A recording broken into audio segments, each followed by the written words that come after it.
Elena's quantum communicator confirmed receipt with a subtle vibration against her wrist.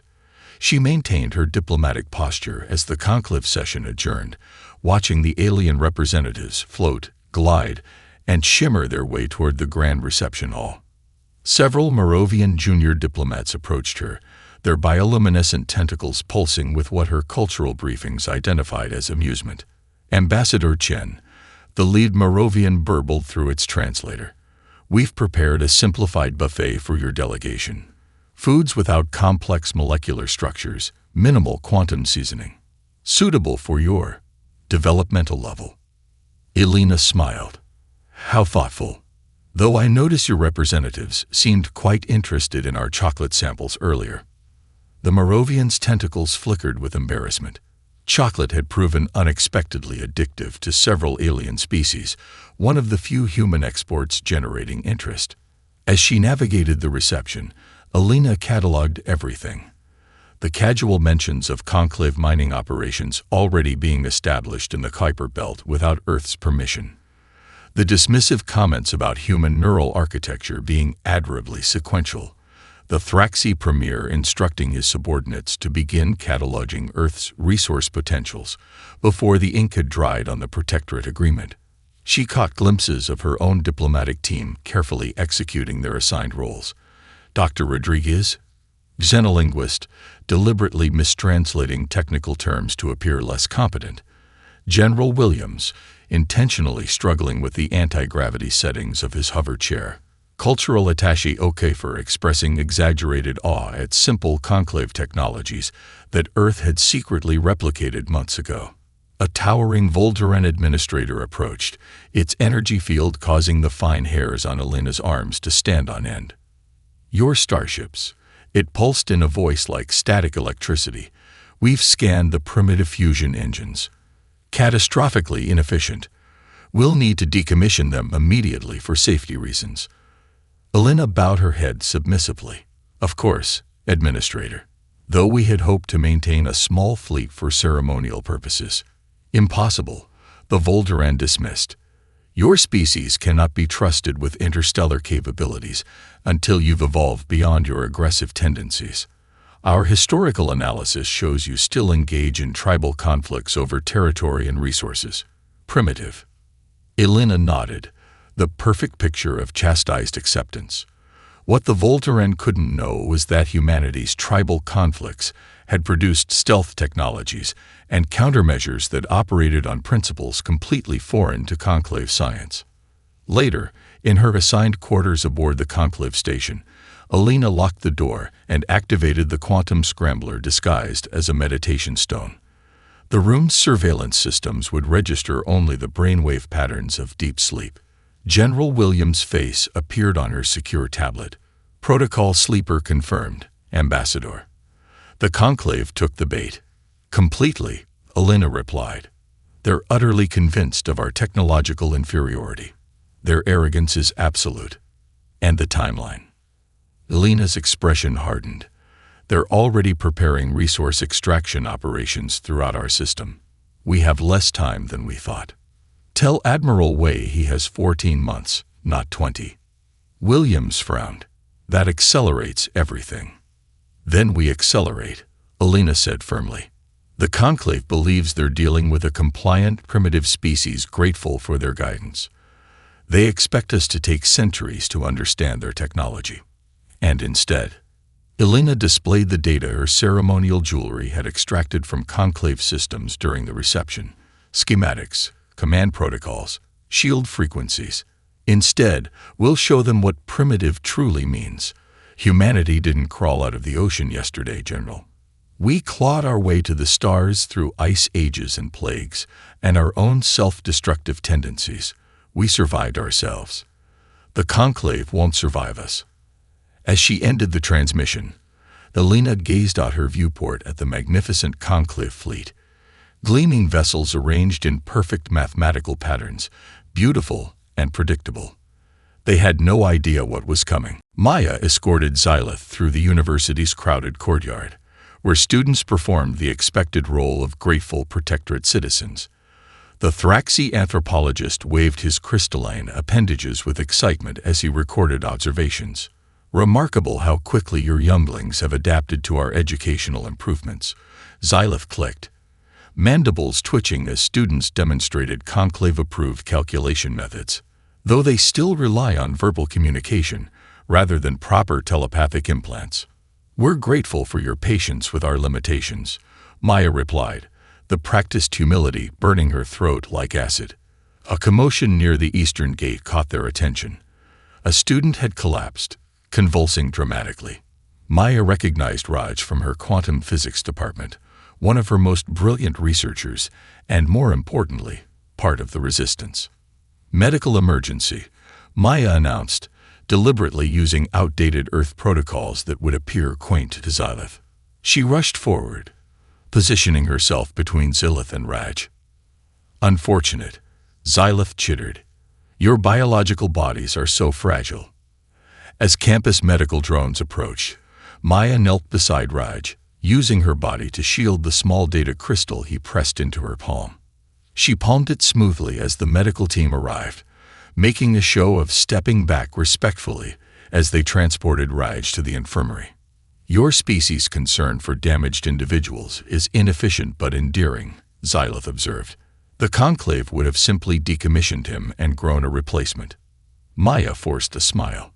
"One of our primitive traits."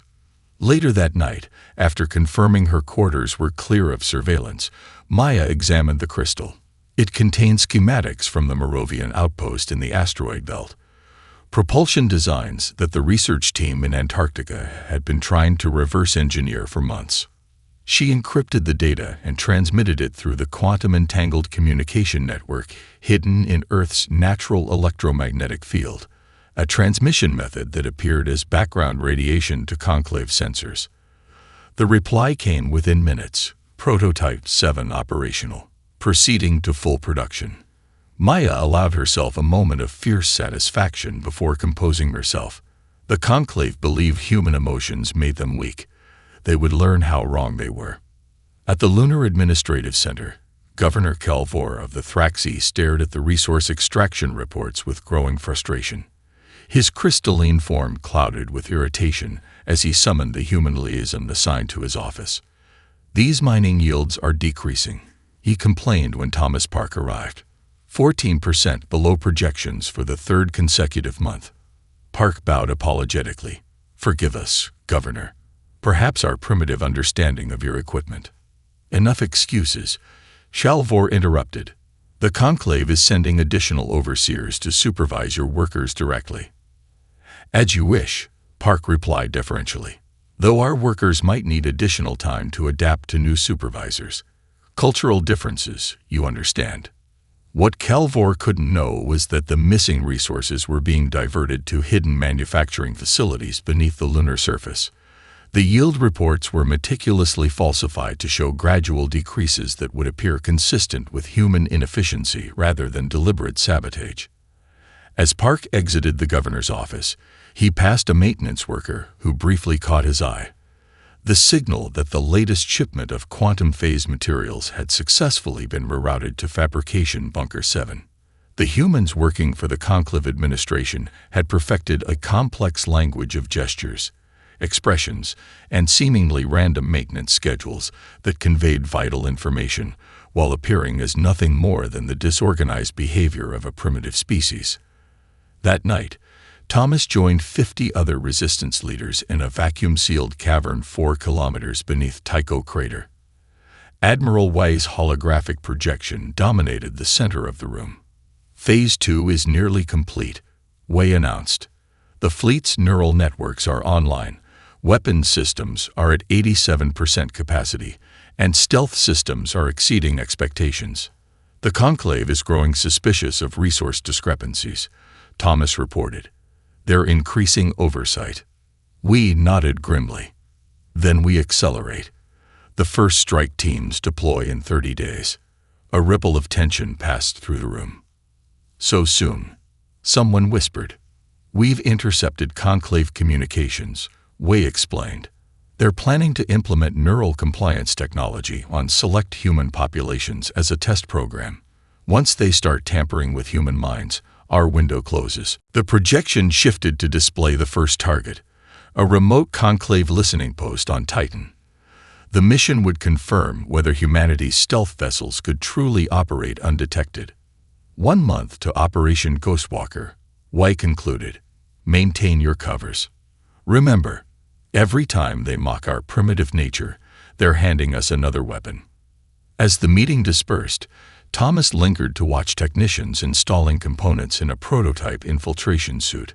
The armor incorporated conclave sensor technology, but powered it with a distinctly human innovation: the tactical application of controlled chaos. The suit's systems didn't follow the perfect mathematical patterns of conclave technology, but instead utilized randomized fluctuations that made it effectively invisible to standardized detection algorithms. Just like humanity itself, hiding in plain sight. After dismissing his captains, Admiral Wei remained alone in the command center, studying the holographic representation of the Sol system. The fleet captain saw only the tactical overlay, the positions of conclave forces, patrol routes, sensor blind spots. Wei saw something deeper, a battlefield shaped by psychology as much as technology. He magnified the display to focus on a Thraxi cruiser patrolling the rings of Saturn. Its path was mathematically perfect, a fractal pattern optimized for sensor coverage with minimal energy expenditure. Beautiful, predictable. Computer, overlay historical Earth naval tactics, Y commanded. The display shimmered as centuries of human naval warfare appeared: submarine wolf packs from World War I, carrier strike groups from the Pacific campaigns, Russian bastion defense systems, Chinese area denial strategies. Centuries of humans trying to kill other humans had produced a dizzying array of approaches that shared one common element. They were designed to counter thinking opponents, not merely efficient ones. "Admiral," a voice called from the entrance. "The final prototype is ready." Lieutenant Commander Dias, formerly of Earth's Cyber Warfare Division, entered with a neural interface crown. Unlike the sleek, crystalline designs of conclave technology, this was a hybrid monstrosity. Alien quantum processors meshed with human wetware interfaces and biological components that would make any conclave engineer recoil in disgust. "You're sure it works?" Wei asked, taking the device. "We've tested it against captured conclave encryption," Dias confirmed. "The alien systems are mathematically perfect. That's their weakness. They've optimized for computational efficiency, not security against adversarial thinking." We nodded. The Conclave built technology like immortal beings with unlimited time, seeking perfect solutions through iterative improvement. Humans built technology like the desperate mortal creatures they were, seeking effective solutions through creative leaps and acceptable compromises. "Have you briefed the strike team commanders on Operation Dead Switch?" Wei asked. Diaz's expression darkened. "Yes, sir. They understand the parameters. If the Conclave detects our fleet before we're ready, then we activate the contingency." Wei finished. "Better a fighting chance than slow subjugation." The display shifted to Earth, beautiful and vulnerable. The Conclave had established governor complexes on every continent, their gleaming towers symbols of benevolent oversight. What the aliens didn't know was that each complex had been subtly sabotaged during construction. Critical support systems compromised, phantom energy signatures embedded that could be activated remotely to simulate catastrophic failures. Hostages were only valuable if your enemy cared about their safety. The Conclave had never bothered to understand that humans would rather burn their own world than surrender it. "Incoming transmission from Luna Base," the communications officer announced. The face of Eliza Kama, resistance coordinator for the African continent, appeared on screen. Her expression was taut with controlled urgency. "Admiral, Conclave security forces raided our Cape Town cell. They've taken 23 of our people, including Dr. Mbeki." Wei's blood ran cold. Mbeki was their leading xenobiologist, with critical knowledge of Conclave physiology and vulnerabilities. "Casualties. 7 confirmed. The rest are being transported to the Amsterdam Processing Center." The Amsterdam facility, a bland designation for what was effectively an advanced interrogation center. If the Conclave extracted Mbiki's knowledge, how were they compromised? We demanded. Unknown, but they're expanding search parameters. They've requisitioned additional scanner technology from their homeworlds. We made his decision instantly. Move forward Operation Ghostwalker to tomorrow and activate Blind Contingency Theta 9. Kamau's eyes widened slightly, the only indication of her shock. Understood, Admiral. After the transmission ended, Wei turned to Dias. Alert all cell leaders. If the Conclave is enhancing their detection capabilities, our original timeline is compromised. Sir, Dias hesitated. Theta 9 hasn't been field tested. If it fails, it won't, Wei stated with absolute certainty, because it's not Conclave technology we're relying on. It's human desperation. He smiled grimly. And we've had thousands of years to perfect that particular weapon. Throughout the hidden shipyards of the outer system, red alert signals pulsed silently. Warriors who had trained for months for a coordinated assault now prepared for something very different, a desperate gamble born of necessity rather than optimal conditions. The Conclave would soon learn another lesson about primitive humans. They were at their most dangerous when cornered. After dismissing his captains, Admiral Wei remained alone in the command center, studying the holographic representation of the Sol system. The fleet captains saw only the tactical overlay, the positions of Conclave forces, patrol routes, sensor blind spots. Wei saw something deeper, a battlefield shaped by psychology as much as technology. He magnified the display to focus on a Thraxi cruiser patrolling the rings of Saturn. Its path was mathematically perfect, a fractal pattern optimized for sensor coverage with minimal energy expenditure. Beautiful, predictable. Computer, overlay historical Earth naval tactics, Wei commanded.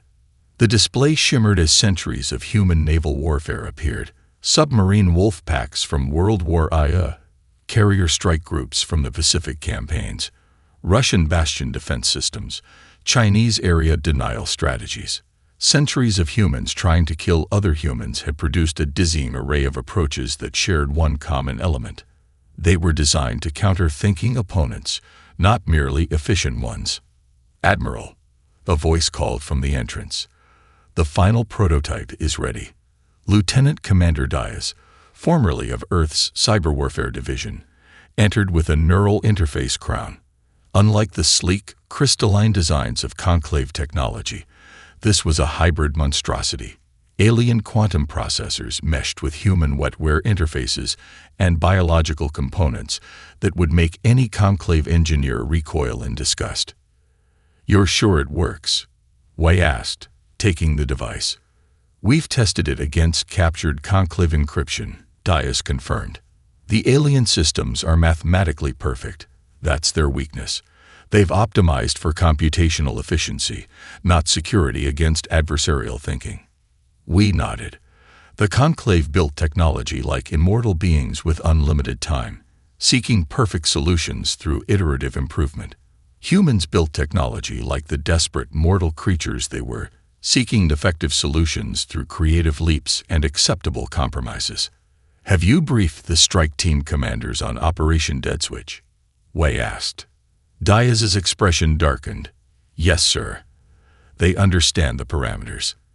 If the Conclave detects our fleet before we're ready, then we activate the contingency," Wei finished. "Better a fighting chance than slow subjugation." The display shifted to Earth, beautiful and vulnerable.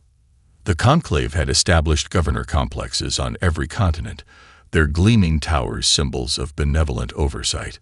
What the aliens didn't know was that each complex had been subtly sabotaged during construction. Critical support systems compromised, phantom energy signatures embedded that could be activated remotely to simulate catastrophic failures. Hostages were only valuable if your enemy cared about their safety. The Conclave had never bothered to understand that humans would rather burn their own world than surrender it. "Incoming transmission from Luna Base," the communications officer announced. The face of Eliza Kamau, resistance coordinator for the African continent, appeared on screen. Her expression was taut with controlled urgency. "Admiral, Conclave security forces raided our Cape Town cell. They've taken 23 of our people, including Dr. Mbeki." Wei's blood ran cold. Mbeki was their leading xenobiologist, with critical knowledge of Conclave physiology and vulnerabilities. "Casualties. 7 confirmed. The rest are being transported to the Amsterdam Processing Center." The Amsterdam facility, a bland designation for what was effectively an advanced interrogation center. If the Conclave extracted Mbeki's knowledge, how were they compromised? We demanded. "Unknown, but they're expanding search parameters.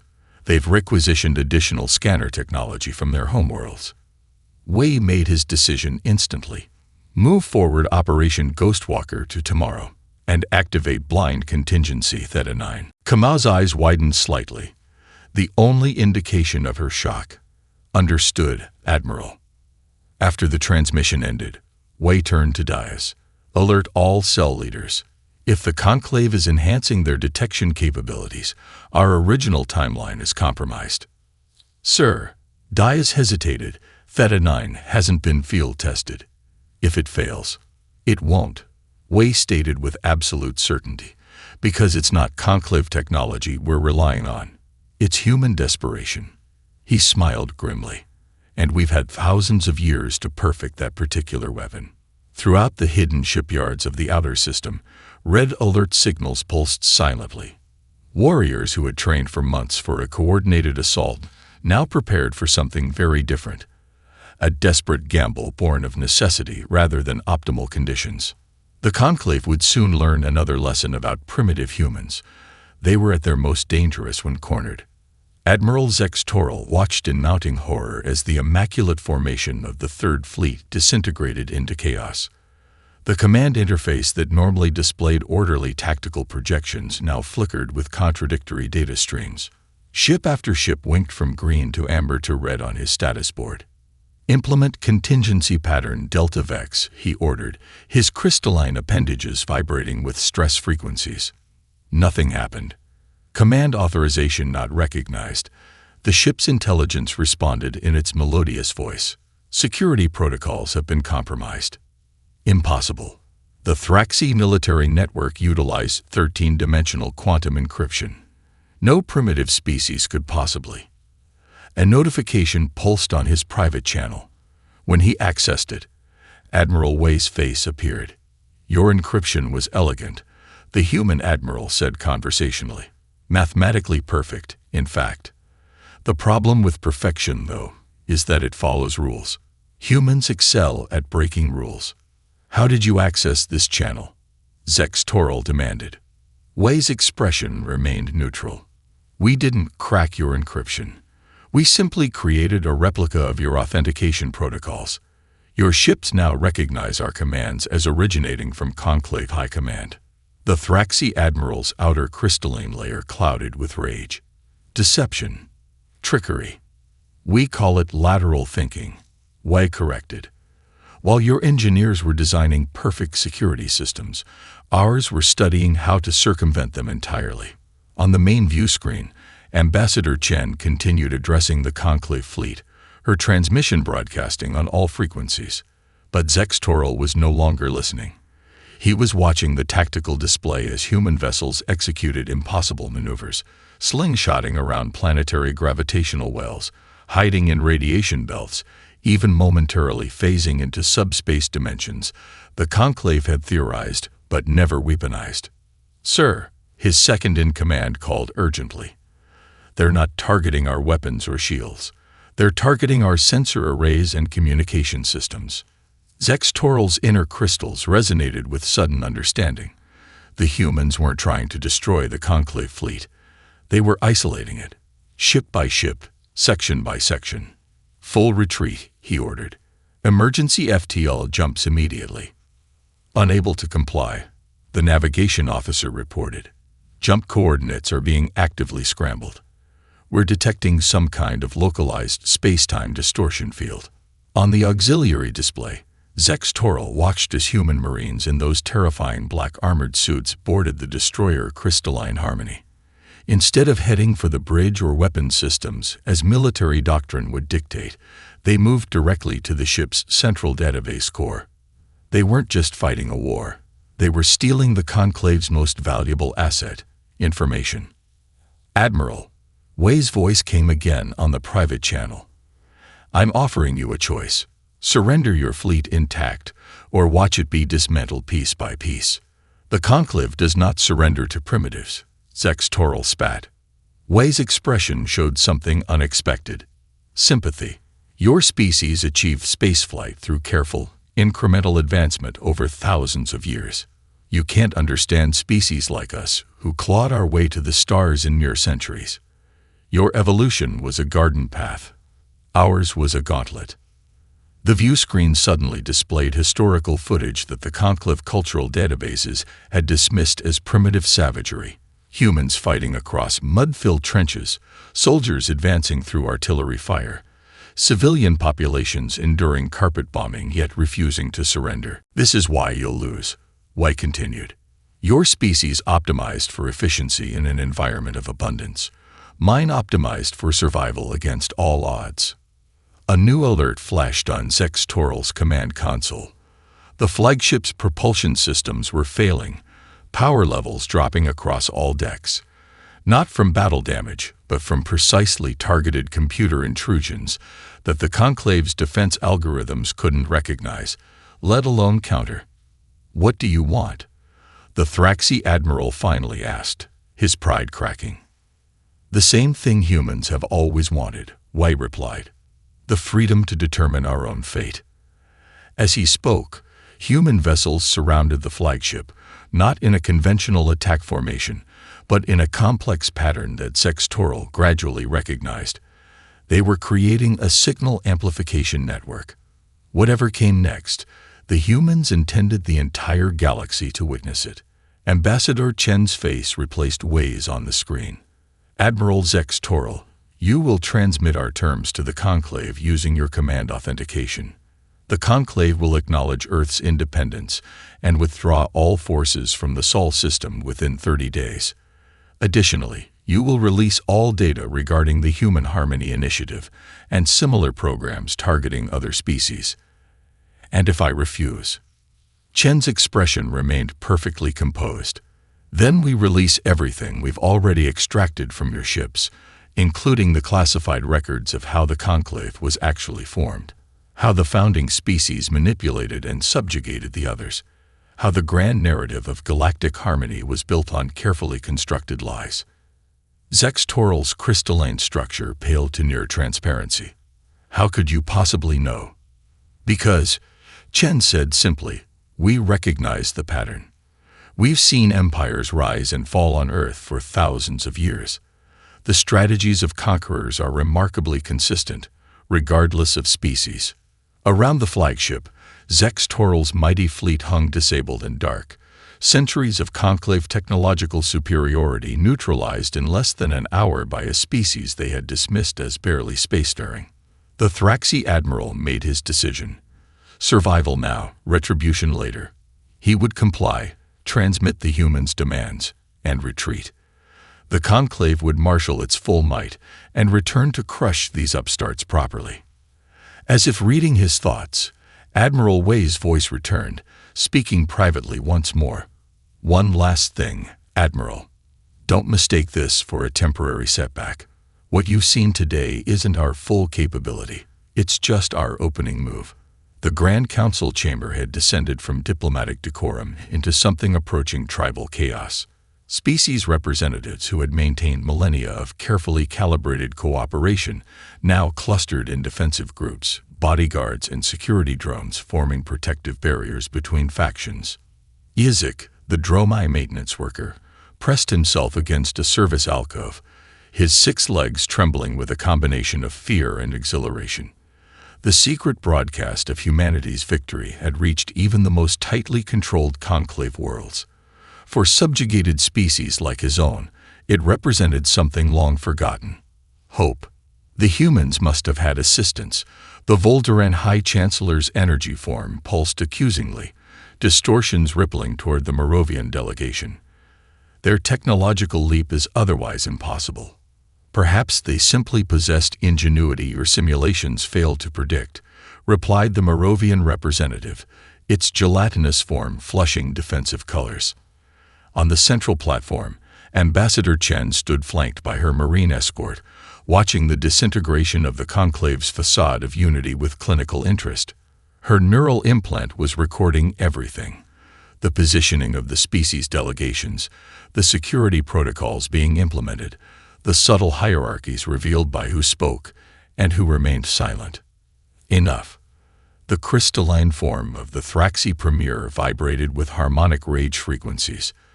The human insurgency will be crushed by our combined might. Their victory over a single fleet means nothing. Chen suppressed a smile. The Premier was performing exactly as Admiral Wei's psychological profile had predicted, doubling down on dominance displays when threatened. With respect, Premier, she interrupted, what you call an insurgency, we call liberation. And it's not just happening in the Sol system. She activated a holographic display in the center of the chamber. It showed simultaneous uprisings across conclave space, the silicon-based Ralteri dismantling control centers on their homeworld, the aquatic cell-overwhelming conclave warships in the Cygnus sector, the insectoid Vresh seizing communications hubs throughout the Orion Spur. What have you done? Gasped the Thraxi Premier. Created a network, Chen replied simply. For decades, your ships and diplomats traveled between subjugated worlds, believing yourselves unobserved. But the maintenance workers, the service staff, the primitive laborers you never bothered to notice. They were watching, learning, communicating. She gestured to Isaac in his maintenance alcove. The Dromai froze in terror at being noticed, but Chen smiled reassuringly. How many messages did you carry for us, friend? How many data crystals hidden in waste reclamation units and ventilation systems? The conclave representatives turned in shock to stare at the trembling maintenance worker. Impossible, whispered the Volduran Chancellor. We scan all lowercase species for unauthorized technology. That's the problem with technological superiority, Chen explained. You scan for what you know. Earth's resistance didn't use conclave technology to build our communication network. We used methods so archaic your sensors dismissed them as background noise. She produced a small object from her pocket, a simple mechanical device with no power source or digital components. This is called a cipher wheel. Humans invented it thousands of years ago for encryption. When combined with predetermined reference texts, maintenance manuals, for instance, it creates an unbreakable code that requires no technology to implement. The Ralteri ambassador, whose silicon-based species had been among the first subjugated by the conclave, stepped forward. His crystalline exoskeleton clicked with suppressed emotion. The humans contacted us 3 years ago. They offered something no other species ever had, not technology or resources, but knowledge. The history of their resistance movements, their guerrilla warfare techniques, their methods for maintaining cultural identity under occupation. Murmurs spread through the chamber as other representatives of subjugated worlds nodded in confirmation. While you were studying their spaceships, the Ralteri continued. They were teaching us how to organize, how to create secure communication networks using materials you considered too primitive to monitor. The Thraxi Premier's color darkened dangerously. This changes nothing. Our combined fleets will still are no longer yours to command, interrupted a new voice. All eyes turned to Fleet Admiral Shiz of the Moravians, whose gelatinous form now pulsed with resolution colors. The Moravian Admiralty has voted. We will no longer enforce conclave dominion over protectorate worlds. He turned toward Chen. We have seen what becomes of those who underestimate humanity. We choose a different path. One by one, military representatives from other conclave species stepped forward to announce similar decisions. Not all, the Thraxi and Voldurans remained defiant, but enough to render the conclave's military supremacy suddenly uncertain. Chen watched the cascade of defections with outward composure, but her mind was racing. The operation was proceeding beyond their most optimistic projections.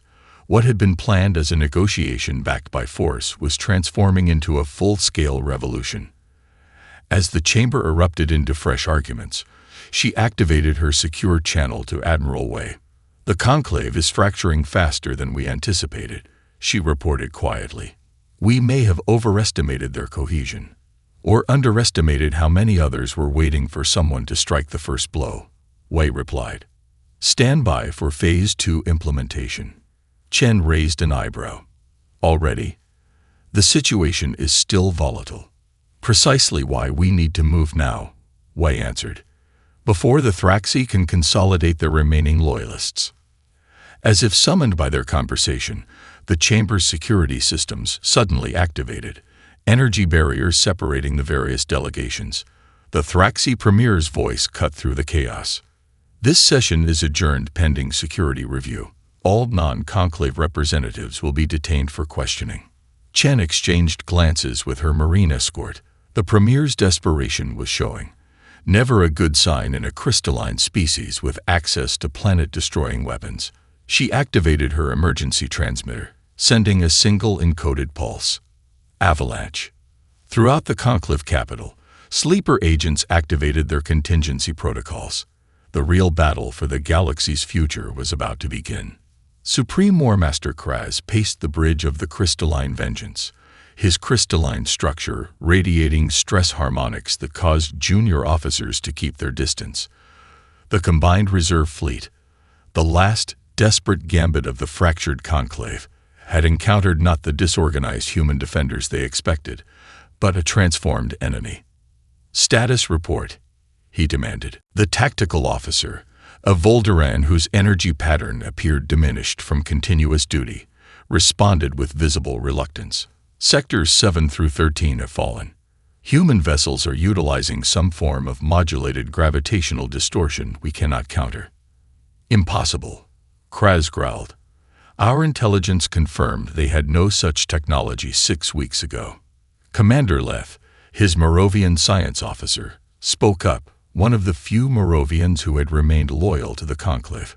"That is precisely the anomaly, Warmaster. They didn't have this technology. They've developed and deployed it within a time frame our models indicated was impossible. On the main display, human vessels employed tactics that bore no resemblance to their previous engagements. Where before they had used stealth and ambush, now they engaged in direct confrontation with overwhelming force, somehow projecting localized gravity wells that disrupted conclave targeting systems. "Show me the captured footage from the first engagement," Kraz ordered. The display split to show recordings from the Third Fleet's defeat. The human vessels moved like predators, utilizing stealth and deception. Now current engagement. The new footage showed an entirely different approach. Human ships now operated in tight formations, creating overlapping fields that seemed to distort space itself around them. "They've completely transformed their tactical doctrine," Leth observed. "It's as if they're deliberately countering everything we learned from the previous encounter." Kraz turned to the Thraxi intelligence officer standing nervously in the corner. "Explain."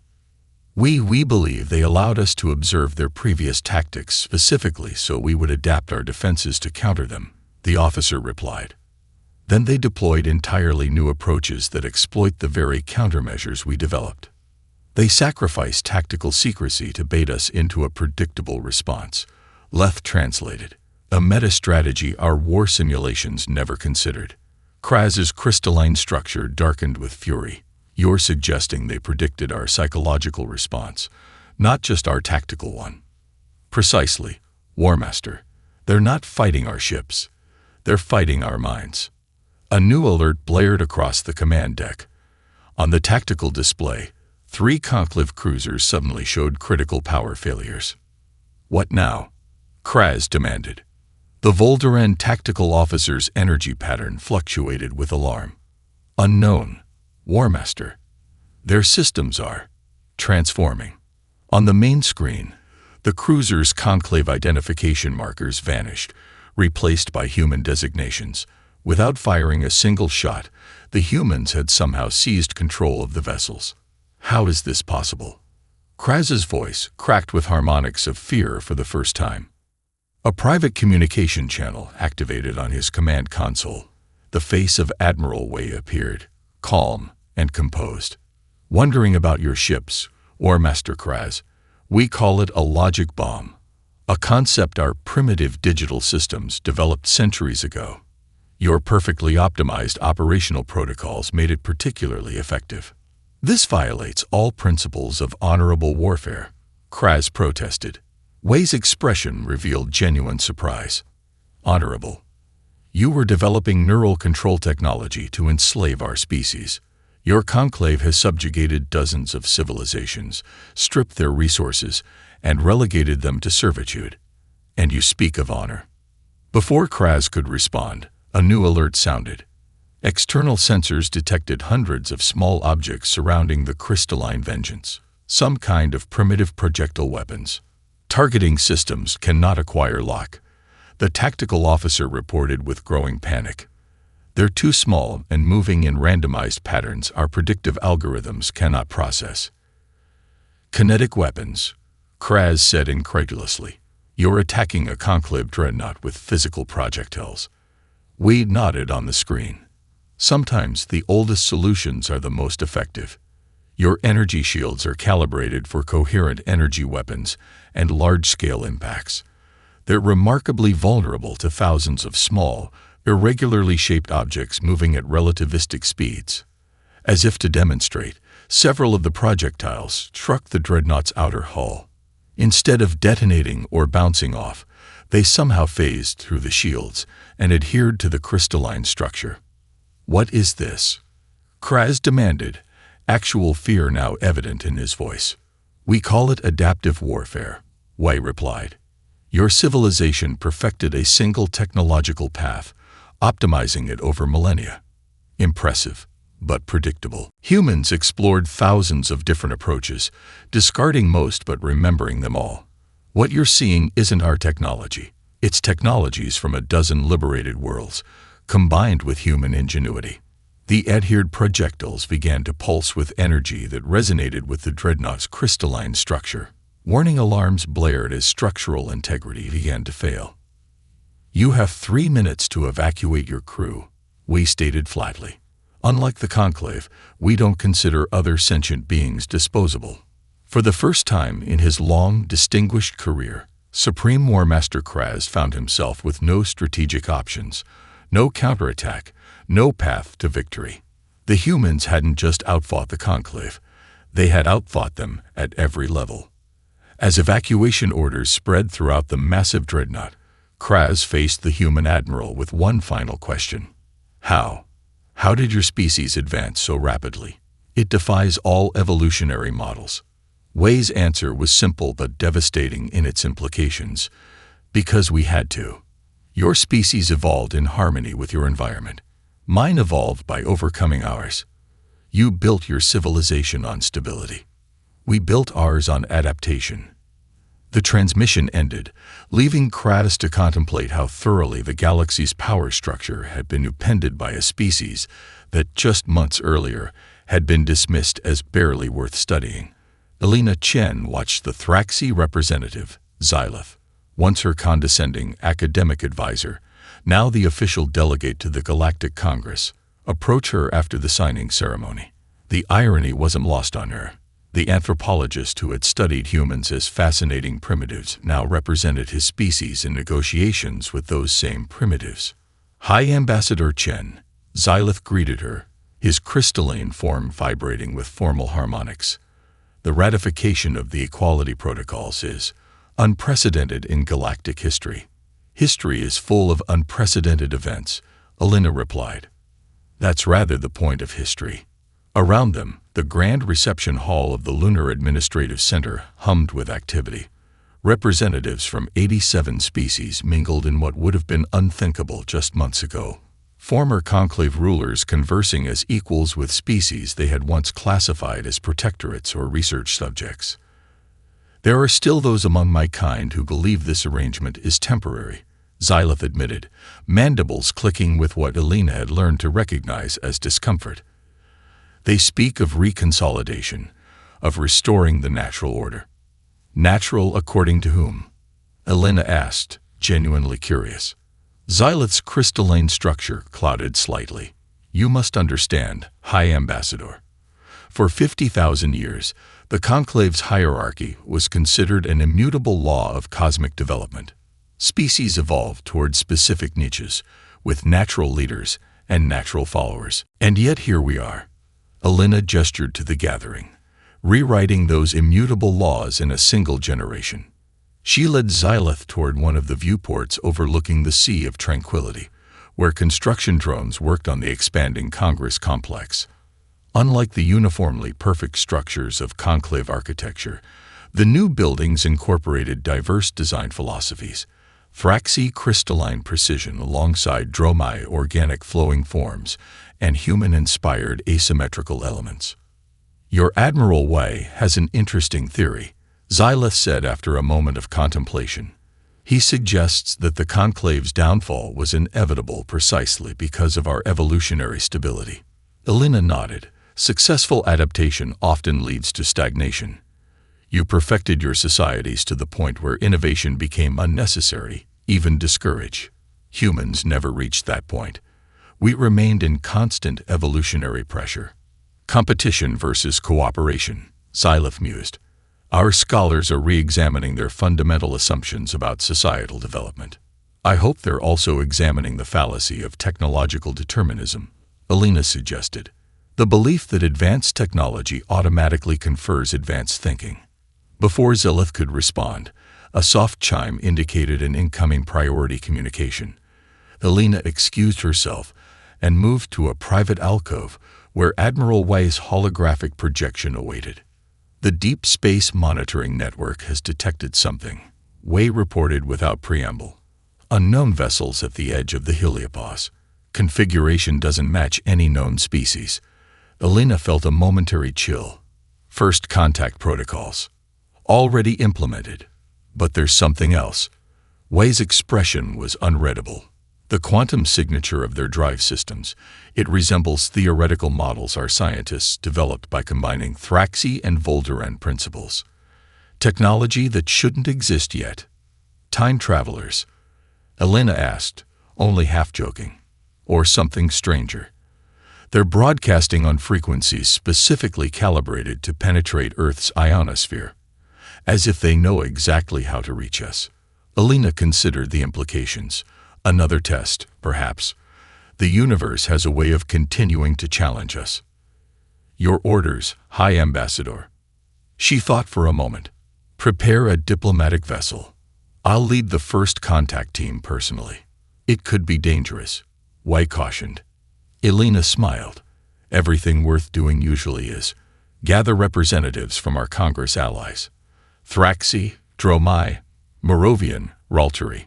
Let's show our visitors the new galactic order from the start." As the communication ended, Alina returned to the reception. She caught the eye of President Okafor across the room and gave a subtle signal they had established during their resistance days. "New development. Be ready." Okafor nodded almost imperceptibly before returning to her conversation with the Raltari ambassador. Alina found herself standing before the commemorative display that had been erected in the center of the hall, a timeline documenting humanity's journey from first contact to the formation of the Galactic Congress. The final panel showed Earth's defense fleet in formation above the lunar surface during the signing ceremony, no longer hiding their capability, but projecting their strength with quiet confidence. She thought about how the Conclave had dismissed humans as primitives because they still engaged in conflict, still experienced strong emotions, still valued individuality over perfect efficiency. Those very primitive traits had saved not just humanity, but dozens of other species from subjugation. As delegates from across the galaxy continued their celebrations, Alina prepared herself for humanity's next challenge. Whatever waited at the edge of the solar system, threat or opportunity, familiar or utterly alien, humans would approach it the same way they had always faced the unknown. With caution, yes. With preparation, certainly. But also with that uniquely human blend of adaptability, curiosity, and determination that had carried their species from stone tools to the stars. the evolutionary advantage that no perfectly optimized civilization could ever match. The universe, Alina suspected, would never stop testing humanity's capacity for change, and humanity would never stop surprising the universe with their answers.